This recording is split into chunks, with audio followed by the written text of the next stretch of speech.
Hai Peanut Gengs! Sosial media sekarang jadi tempat untuk beberapa orang membangun citra diri yang baik ya. Banyak yang berusaha terlihat eksis, populer, dan memiliki gaya hidup mewah. Tapi ternyata nggak selamanya yang ditampilkan di sosial media itu sama seperti di kehidupan aslinya loh. Seperti yang dilakukan oleh wanita bernama Anna Delvey. Tahun 2019 lalu, namanya menjadi pemberitaan setelah kedoknya terbongkar hingga membawanya menjadi tahanan penjara. Wanita yang tinggal di New York itu dikenal sebagai sosialita tajir yang kerap memamerkan kehidupan mewah di Instagramnya. Tapi kenyataannya, dia ini cuma wanita biasa yang punya ambisi jadi orang kaya. Anna Delvey ini sebenarnya cuma nama samaran aja ya guys. Jadi nama aslinya adalah Anna Sorokin. Lahir di Rusia tahun 1991, Anna pindah ke Jerman pada tahun 2007 dan menghabiskan masa SMA-nya di sana. Ayahnya adalah seorang supir truk, kemudian menjadi karyawan di perusahaan transportasi. Setelah lulus SMA, Anna kuliah di Central St. Martin's College London, tapi dia di-drop out dari kampusnya. Akhirnya, Anna pindah ke Berlin dan magang di Departemen Fashion sebuah firma public relation. Setelah itu, dia pindah ke Paris untuk magang di majalah Purple. Nah, dari situlah dia memakai nama Anna Delvey dan menjalin koneksi dengan para sosialita. Anna mengaku sebagai putri dari pewaris Jerman kaya raya. Selama 4 tahun sebelum ia dipenjara pada 2019, ia hidup sebagai Anna Delvey, melakukan beberapa aksi penipuan. Seperti mendekati orang-orang kaya New York, menipu hotel supaya bisa tinggal di hotel mewah tanpa membayar, hingga meminjam uang dari bank dengan dokumen palsu.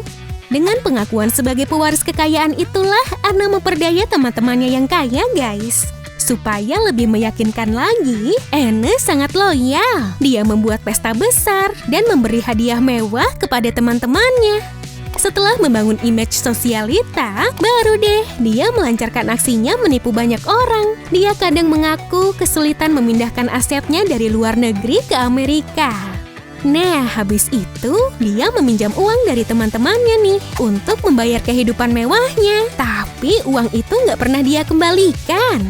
Teman-temannya ini sih santai aja ya guys pas minjemin uang ke Anna. Karena mereka udah percaya banget kalau Anna ini adalah sosialita kaya raya. Salah satu yang berhasil terjerat oleh tipu dayanya adalah Rachel Williams, seorang editor majalah Vanity Fair yang kena tipu sebesar $62.000. Anna pun akhirnya dinyatakan bersalah dengan tuduhan penipuan dengan total lebih dari $200.000 atau sekitar 2,8 miliar rupiah. Dia divonis hukuman 4 tahun penjara, namun akhirnya dibebaskan pada 11 Februari 2021 karena memiliki perilaku yang baik selama berada di penjara. Kisah Anna ini pun dilirik oleh Netflix. Rencananya, Netflix akan membuat serial dari kisah penipuan yang ia lakukan. Anna juga sudah menerima bayaran hak cipta dari Netflix sebesar €231.000. Kalau dirupiahin sih, mencapai kurang lebih 4.185 miliar. Wih, banyak juga ya. Semoga setelah mendapatkan penghasilan secara halal, Mbak Anna nggak nipu orang hanya demi gaya lagi ya. Kalau tadi kita bahas orang yang melakukan penipuan supaya terlihat kaya, ada juga loh orang Indonesia yang melakukan penipuan. Bukan supaya terlihat kaya, tapi dia berbohong soal prestasinya. Waduh, ada-ada aja ya. Mungkin kita masih ingat dengan nama Dwi Hartanto, seorang mahasiswa Delft University of Technology Belanda, di mana pada tahun 2016 menjadi perbincangan tanah air. Karena kepintaran dan prestasinya yang membanggakan. Dwi mengaku lulusan S1 dari Tokyo Institute of Technology. Ia juga mengaku sebagai asisten profesor dalam bidang aerospace. Bahkan karena prestasinya, ia mengaku B.J. Habibie meminta bertemu dengannya. Dan kebohongan yang paling menghebohkan adalah ketika dia mengaku sedang mengembangkan teknologi pesawat tempur. Aduh, agak narsis ya masnya ini. Karena prestasi dan semua pemberitaan tentang dirinya, program televisi Mata Najwa pun secara eksklusif mewawancarai Mas Dwi ini. Namun pada tahun 2017, Dwi pun mengaku bahwa semua pernyataan tentang prestasinya adalah kebohongan yang dilebih-lebihkan olehnya. Dwi juga membuat klarifikasi dan menuliskan permohonan maaf yang diunggah di situs Perhimpunan Pelajar Indonesia Delft. Iya sih, Mas Dwi ini bohongnya nggak sampai merugikan orang lain kayak Mbak Ana. Tapi kan bikin malu nama mahasiswa Indonesia di luar negeri kan guys?